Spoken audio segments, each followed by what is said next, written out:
अस्सलाम वालेकुम रहमतुल्लाहि वबरकातुहू। एफबीआईसी ने क्लास 9th की तरह एसएससी 1 की तरह एसएससी 2 10th में भी 2024 में जो पेपर्स होंगे उनमें भी उसी तरह तब्दीली की है जैसे 9th में की है। आपके एमसीक्यूज़ में कोई तब्दीली नहीं हुई।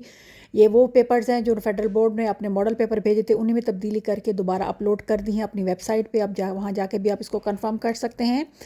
पेपर तब्दीली ये की गई है कि पहले जो पूरे ओवरऑल चॉइस थी वो अब ख़त्म कर दी गई है तमाम पेपर्स में। अब आपको क्वेश्चन के दरमियान में और का लफ्ज़ या पार्ट्स के दरमियान में और का लफ्ज़ देकर चॉइस अब आपको दे दी गई है।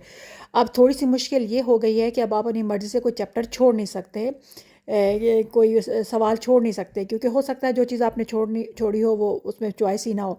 इसलिए बाज़ सवालात में चॉइस दी गई है और बाज़ सवालात में चॉइस नहीं दी गई। तमाम पेपर पैटर्न को सारे के सारे मैंने 10th के अपलोड कर दिए हैं। इनको अच्छी तरह देखिए, इनके स्क्रीनशॉट ले लीजिए या इसकी वीडियो महफूज कर लीजिए और गौर से देखिए कि कहाँ कहाँ चॉइस दी गई है और किस तरह की चॉइस दी गई है।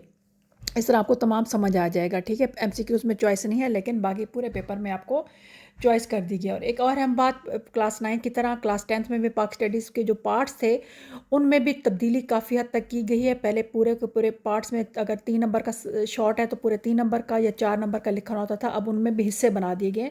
अब आपको एक पार्ट में 2 से 3 चीज़ें मांगी गई हैं, इसलिए क्वेश्चन को गौर से पढ़िएगा और जो चीज़ आपको मांगेगी आप उसको हेडिंग दे के लिखिएगा ताकि आपके नंबर बिल्कुल ना कटें। इस तरह लॉन्ग क्वेश्चन में भी आपको पूरा लॉन्ग क्वेश्चन नहीं दिए, उसमें भी पार्ट्स बना दिए गए। एक ही क्वेश्चन में 3-4 चीज़ें पूछी गई हैं, उसी हिसाब से मार्क्स की डिवीजन की गई है। इसलिए आप अपने क्वेश्चन को गौर से पढ़िए और पूछ देखिए उसमें क्या क्या चीज़ मांगी गई, उनकी हेडिंग्स बनाइए और उसी हिसाब से लिखिए ताकि आप में कोई आपकी गलती ना और मार्क्स